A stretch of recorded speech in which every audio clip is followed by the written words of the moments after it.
आपको ये नहीं लगता कि इन घटनाओं को रोकने के लिए पुलिस प्रशासन के बजाय एक सभ्य समाज का निर्माण होना चाहिए? बिल्कुल मैम, सभ्य समाज का डिमांड है कि उन बेटियों को सिलाई मशीन ना देकर बल्कि उनको गन या तलवारें या ऐसे हथियार प्रोवाइड कराए जिससे कि वो अपनी सरकार बैठा दी तो उनको दर्द क्या, चाहे वो पेट्रोल से छिड़क के मारे बेटी को। चलता था पहले मानी बहन जी का, है ना, जब तक बहन जी की सरकार उत्तर प्रदेश में नहीं आएगी, जब बहन जी की सरकार थी तो किसी की हिम्मत नहीं थी किसी बहन बेटी को छेड़ा जाए। जिस तरीके से यूपी का जो प्रशासन चल रहा है, ऐसे चल रहा है जैसे तो एक ही आदमी पूरे यूपी को चला रहा है। यूपी पुलिस का काम किसी का अंतिम संस्कार नहीं करना है, किसी की लाश को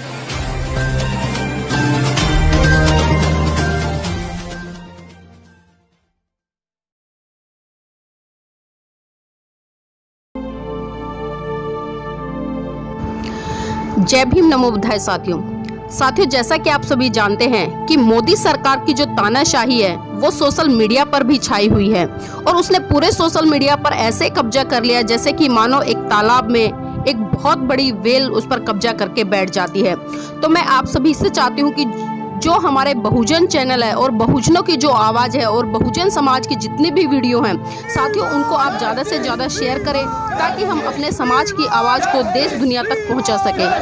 मनीषा के हत्यारों को फांसी दो, फांसी दो। मनीषा के हत्यारों को फांसी दो, फांसी दो। योगी मोदी मुर्दाबाद, मुर्दाबाद, मुर्दाबाद। योगी मोदी मुर्दाबाद, मुर्दाबाद, मुर्दाबाद। वी वांट जस्टिस लगातार नारे लग रहे हैं। मोदी सरकार मुर्दाबाद, योगी सरकार मुर्दाबाद। मनीषा के हत्यारों को फांसी दो, फांसी दो।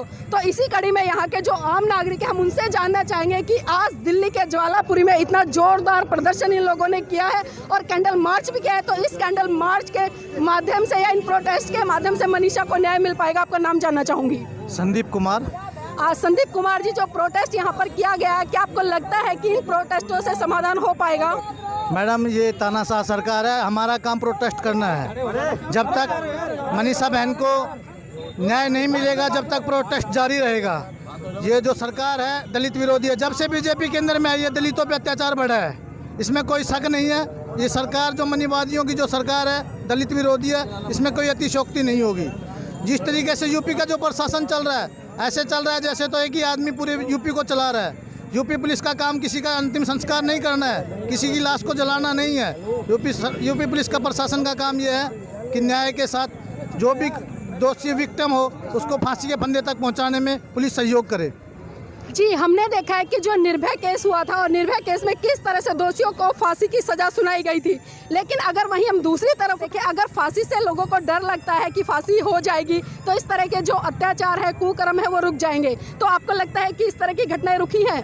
नहीं, देखिए, ऐसा है कि हजारों वर्ष से दलितों के ऊपर इस तरह के अत्याचार होते आए हैं, लेकिन पिछले 6 वर्ष में ये देखने में आया है कि जब से योगी की सरकार उत्तर प्रदेश में और केंद्र में मोदी की सरकार आई तो दलितों के ऊपर बहुत बड़ी मात्रा के अंदर पूरे देश के अंदर अत्याचार हो रहे हैं और कोई सुनने वाला नहीं है। हम कहीं भी कंप्लेन कर लें, किसी भी तरीके से उनसे बोल लें, कोई सुनता नहीं है हमारी। तो मैं ये कहना चाहता हूँ कि भाई ये जिस तरीके से दलितों के ऊपर अत्याचार हो रहे हैं इसको रुकना चाहिए किसी भी हालत में। सरकार को ये हमारी चेतावनी है। ये जो हम ये निकाल रहे हैं मीटिंग, अभी तो ये सिर्फ एक रैली है, ये छोटा सा एक कैंडल मार्च है। हम सरकार को चेतावनी दे रहे हैं, अगर हमारी बहन बेटियों के ऊपर इसी तरीके से अत्याचार होते रहे तो वो दिन दूर नहीं है कि आपको भारत की जनता पूरी तरह से उखाड़ कर फेंक देगी। आपको क्या लगता है, जिस तरह से हाथरस की घटना हुई और उसके बाद में हमने देखा कि बलरामपुर की भी घटना घटित हुई और उसके बाद बुलंदशहर में भी एक नाबालिग बच्ची के साथ में बलात्कार कर दिया गया, तो किस तरह से यूपी सरकार में इतने जघन्य अपराध हो रहे हैं, अपराध कब तक रुक पाएंगे?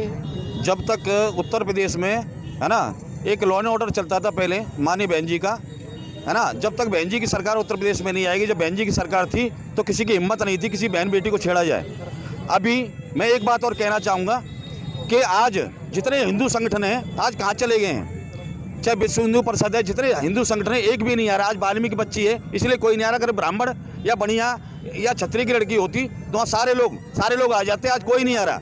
तो मेरी अपील करूंगा, ये समाज की बेटी को मानकर जैसे उनके लिए लड़े थे, निर्भया के लिए लड़े थे, ऐसे ही हमारी मनीषा वाल्मीकि के लिए लड़ें, है ना। मैं यही अपील करता हूँ। जी, आप सबने सुना कि जिस तरह से देश आदर्श बेटियों के लिए लड़ा था, इसी तरह से मनीषा हो या वंदना हो या फिर बुलंदशहर की बेटी हो या अन्य देश में कोई भी जो घटनाएं घट रही हैं बहुजन समाज की बेटियों के साथ में, तो वो बेटियां सिर्फ बहुजन समाज की नहीं बल्कि इस देश की बेटियां। तो आपसे मैं ये जानना चाहूंगी कि जो इस तरह की जघन्य घटनाएं घट रही है खासकर बेटियों पर, तो इसके बारे में क्या कहना है आपका कि ये घटनाएं क्यों घट रही हैं? मैम, सबसे पहले मैं पप्पू छिलवाल हूँ। मैं ये चाहूँगा कि सबसे पहले हाथरस के डीएम और एसएसपी और एसपी को तुरंत जेल भेजा जाना चाहिए, क्योंकि 24 घंटे के अंदर अंदर पीड़ित का ये जो विक्टिम है उसका मेडिकल होना चाहिए, सीआरपीसी धारा 164 के तहत बयान उसका दर्ज होना चाहिए। लेकिन इन्होंने लगातार 15 दिन तक उस पीड़ित का विक्टिम का बयान दर्ज नहीं किया और उसके परिवार को एक तरह से बंधक बना करके वहाँ पर रखा हुआ है। अन्य न्यूज़ चैनलों के माध्यम से, दूसरे न्यूज़ चैनल माध्यम है, आपके चैनल माध्यम है, वो सब देख रहे हैं। न्यूज़ चैनल्स को नहीं मिलने दिया जा रहा परिवार से। तो यहाँ पर तत्काल जो डीएम है, एसएसपी है, उसकी जिम्मेवारी बनती है, सरकार की जिम्मेवारी बनती है, डीएम को तुरंत जेल भेजे, क्योंकि यहाँ सबसे ज़्यादा ज़रूरत है। जब तक पुलिस प्रशासन भेदभाव की राजनीति के तहत और ऊपर के जो प्रेशर आ रहा है उसके तहत कार्रवाई नहीं करता है, उसके कारण इन घटनाओं को बल मिलता है। अगर दोषी को तुरंत अगर उसको गिरफ्तार किया जाए, सीआरपीसी का बयान किया जाए और विक्टिम का बयान दर्ज किया जाए, तो ऐसी कोई दिक्कत नहीं है कि पीड़िता को न्याय ना मिल सके। ये बहुत बड़ी पुलिस और प्रशासन की विफलता है और हम इसके लिए आपके चैनल के माध्यम से न्याय की मांग करते हैं। और उस बहन के साथ, क्योंकि वो पूरे हिंदुस्तान की बेटी है, किसी एक समाज की नहीं है, किसी एक व्यक्ति की नहीं है, ये मंच किसी एक पार्टी का नहीं है, एक पॉलिटिक्स का नहीं है, पूरे देश का मंच है। और ये आक्रोश पूरे देश के अंदर आक्रोश है अपनी बहन मनीषा को न्याय दिलाने के लिए, क्योंकि वो पूरे हिंदुस्तान की बेटी है। आपके चैनल ने हमें समय दिया, उसके लिए बहुत बहुत धन्यवाद। मैं यहाँ पर आम जनता को बताना चाहूंगी कि उत्तर प्रदेश के जो डीएम है या एसपी है उनको सस्पेंड को तो कर दिया गया, लेकिन जो आपने मांग किया कि उनको सलाखों के पीछे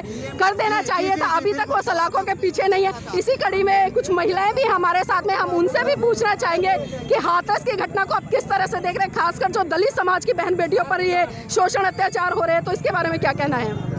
मैम, जिनके अपनी बेटी नहीं होती वो दूसरे की पीर पराई क्या जाने। जब रंडुए भंडुए की सरकार बैठा दी तो उनको दर्द क्या, चाहे वो पेट्रोल से छिड़क के मारे बेटी को, चाहे वो कुछ भी करें, उनके घर वालों को दबाव डाल रहे हैं, उनको मजबूर किया जा रहा है, बयान बदलने के लिए बोल रहे हैं। शर्म आनी चाहिए योगी सरकार को। और योगी के तो अपनी औलाद है नहीं, अपनी बेटी नहीं है, शर्म नहीं आती। इसलिए ना तो योगी की औलाद है ना मोदी की सरकार है, दोनों ही बदतमीज किस्म के कुर्सी पे बैठा दिए। इनको गिराना होगा, इनको हटाना होगा, क्योंकि किसी की बहन बेटी को बिल्कुल तरस नहीं आता इनको। इनके अपनी बेटी नहीं है तो कम से कम सीट की तो शर्म की होती, सीट की शर्म करो, देश की बेटी की शर्म करो। आपकी बेटी पहले है, माँ बाप की बेटी तो है ही, लेकिन योगी की बेटी पहले थी। योगी को डूब के मर जाना चाहिए। योगी की बेटी के साथ इतना बुरा हुआ और योगी को शर्म नहीं आ रही। योगी, तेरी बेटी पहले थी। जो हिंदुस्तान की बेटी है वो मुख्यमंत्री की बेटी है, प्रधानमंत्री की बेटी है। इन्होंने कहा कि जो बेटी देश की है वो बेटी प्रधानमंत्री की भी है, मुख्यमंत्री की भी है। मैं आपसे जानना चाहूंगी कि जो पुलिस प्रशासन है उसकी जो कार्रवाई होती है वो कहीं ना कहीं हम देखते हैं, लगातार ऐसा होती है कि जो घटना घटित हो जाती है उसके बाद में होती है। तो क्या आपको ये नहीं लगता कि इन घटनाओं को रोकने के लिए पुलिस प्रशासन के बजाय एक सभ्य समाज का निर्माण होना चाहिए? बिल्कुल मैम, सभ्य समाज का निर्माण होना चाहिए और पुलिस प्रशासन को मतलब इससे सबक लेना चाहिए कि जो उन्होंने किया बहुत गलत किया, ऐसा नहीं करना चाहिए था। जो उनके माता पिता का, उनके भाई का जो हक था उन्होंने पुलिस ने ज़बरदस्ती छीना और उसको रात को 2 बजे 2:30 बजे जो भी समय था उनको जलाया। ये बहुत ही गलत करा पुलिस वालों ने अपने हित में। और ये वर्दी, खाकी वर्दी को बदनाम किया है लोगों की नज़रों में, जिसपे लोगों का भरोसा होता था कि खाकी वर्दी हमारे संरक्षण के लिए है। लेकिन अब खाकी वर्दी से भरोसा हट गया है, क्योंकि हमारे संरक्षण के लिए नहीं है, बहन बेटियों के संरक्षण के लिए नहीं है। वो सरकार का काम करती है, सरकार का सुनती है बस, और किसी आम पब्लिक के लिए नहीं है। पुलिस कहने के लिए है कि पुलिस सदैव आपके साथ है, लेकिन पुलिस हमारे साथ कभी नहीं रही है। अगर पुलिस पीड़िता के साथ होती, उनके परिवार के साथ होती, तो ऐसी घटना घटने की नौबत आती नहीं। लेकिन ये मान लीजिए कि पुलिस प्रशासन उनके साथ नहीं है। ये है कि मीडिया के माध्यम से जो लोग दबे कुचले लोग हैं अपनी आवाज़ को वहाँ तक पहुँचा सकते हैं, और वो आप लोगों की जो है माध्यम से पहुंचा रहे हैं। ये बहुत बड़ी बात है। आप लोगों का जो है इसके लिए धन्यवाद मैं करता हूं कि आप लोग अपना समय दिए, इसके लिए मैं आपको धन्यवाद कहता हूं। सर मैं आपसे पूछना चाहूंगी कि जो उत्तर प्रदेश की घटना है, हम देख रहे हैं कि लगातार जो प्रोटेस्ट है वो भारी संख्या में हो रहे हैं और कहीं ना कहीं ये प्रोटेस्ट बहुजन समाज के तहत ही हो रहे हैं, बल्कि जो दूसरा तबका है वो उसकी कोई भी सक्रिय भूमिका इनमें नहीं दिखाई दे रही है। इसका क्या कारण है? इसका कारण ये है, ये लोग खुद ये कार्य करवा रहे हैं। अगर करवा रहे नहीं तो आज हमारी बेटी के साथ ये हालत नहीं बनती। ये हमने व्हाट्सएप पे भेजा है कि औलाद वाले रोते रहो, बे औलाद वाले फूलो फलो। तो इनके कोई औलाद नहीं, ये दूसरे को क्या जानेंगे, क्या दुख जानेंगे, उस बेटी को क्या समझेंगे। इनकी बेटी अगर होती तो आज ही इस तरीके से नहीं होता कार्य। लेकिन जो सरकार और प्रशासन है वो तो लगातार एक ही बात कह रहे हैं कि इस बेटी के साथ में कोई भी बलात्कार जैसी घटना नहीं हुई है, तो इस पर क्या कहना है आपका? अभी तक ये कार्य इतना चल रहा है, तो वो क्यों चल रहा है? ये जो कार्य हो रहा है अभी तक इतना पूरा यूपी घूम रहा है, सब चल रहे हैं, तो क्यों हो रहा है? बस उसी गुंडागर्दी तो यही करते हैं, तो ये तो बोलेंगे अपने बचाने के लिए, तो अपने बोलेंगे। ये आप युवा हैं और युवा होने के नाते जो आप जैसे युवक हैं उनको क्या संदेश देना चाहेंगे इस घटना के संदर्भ में? जी मैं तो ये सोचता हूँ कि हर बहन बेटी को अपनी बहन बेटी समझे और हर बेटी की रक्षा करे अपनी बहन की। और मैं इन नेताओं को ये भी बोलना चाहता हूँ जो कि इलेक्शन के समय सिलाई मशीन देते हैं या कुछ देते हैं, वो उनको ना तलवार या बंदूक दे बेटियों को, जो अपनी सुरक्षा के लिए वो चला सके, ये सिलाई मशीन ना दे। बिल्कुल, जहां बेटियों के हाथ में नेताओं के द्वारा सिलाई मशीन बांटी जाती है या अन्य कोई भी चीजें बांटी जाती है, तो इन युवाओं की डिमांड है कि उन बेटियों को सिलाई मशीन ना देकर बल्कि उनको गन या तलवारें या ऐसे हथियार प्रोवाइड कराएं जिससे कि वो अपनी रक्षा खुद कर सके। तो इसी कड़ी में मेरे साथ में एक साथी और है, हम उनसे भी जानना चाहेंगे कि आज का जो प्रोटेस्ट है, क्योंकि लगातार कई प्रोटेस्ट आप लोग भी कर चुके हैं, तो ये प्रोटेस्ट क्या आपको लगता है कि जो सरकार से आपकी डिमांड है या आपकी मांगे हैं वो पूरी हो पाएंगी? मैडम देखिए, मैं आपको बताना चाहता हूं कि ये तो हमारा भी छोटा छोटा जो प्रोग्राम हो रहा है, ये तो एक आक्रोश की शुरुआत है। अगर ये न्याय नहीं मिला मनीषा बहन को या वंदना बहन को, तो ये प्रोग्राम एक आंदोलन में तब्दील होगा और इस देश की अर्थव्यवस्था को ऐसे हम लोग प्रभावित कर देंगे कि कोई भी ट्रेन हम नहीं चलने देंगे। हम अपने लोगों को ट्रेन पे लिटा देंगे, रोड जाम कर देंगे, लेकिन मजबूर करेंगे सरकार को कि जिस तरह से निर्भया को न्याय मिला था उसी तरह से हमारी बहन मनीषा और वंदना को न्याय दिया जाए।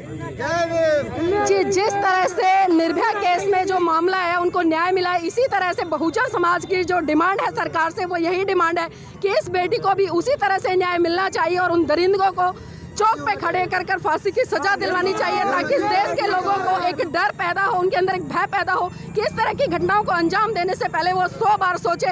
और यहाँ पर कुछ युवा साथी और हैं, हम उनसे भी जानना चाहेंगे कि जो हाथरस की घटना है उसको आप किस तरह से देख रहे हैं?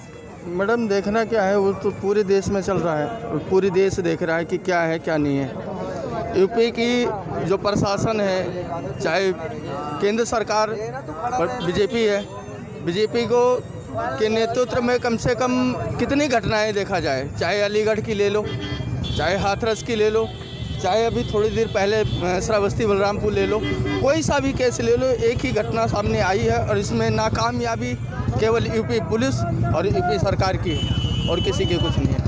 तो क्या आपको लगता है कि हमें एक अच्छी सरकार चुन के लानी चाहिए? जी बिल्कुल लाना चाहिए। अगर ऐसे ही चलता रहा तो हमें एक अच्छी सरकार चुननी चाहिए, बिल्कुल चुनना चाहिए। तो क्या लगता है आपको कि उत्तर प्रदेश में सबसे मजबूत और सबसे अच्छी, बल्कि उत्तर प्रदेश की नहीं हम देश की बात करेंगे, कौन सी सरकार हो सकती है कि जो पूरे देश के लिए न्याय की और अच्छे शासन की व्यवस्था करके लोगों को उचित न्याय दिला सकती है? कहना ये है, बहन मायावती की सरकार होनी चाहिए देश में, बहन जी प्रधानमंत्री होनी चाहिए। एट्रोसिटी जितनी हो रही हैं दलितों पे वो रुक जाएंगी, ये जरूरी है। मोदी योगी सरकार हमें नहीं चाहिए, किसी कीमत नहीं है। जब से इनकी सरकार आई है जब तक एट्रोसिटी बहुत बढ़ गई हैं और हमारी कहीं सुनवाई नहीं है, कहीं कुछ मतलब कार्रवाई नहीं होती है। आज पूरा प्रशासन जो है यूपी का जो है, वहाँ की सरकार बर्खास्त होनी चाहिए, वहाँ का प्रशासन जो है सस्पेंड होना चाहिए। मेरा आपसे यही कहना है कि योगी मोदी की सरकार सस्पेंड होनी चाहिए भारत से और बहन जी आनी चाहिए बस।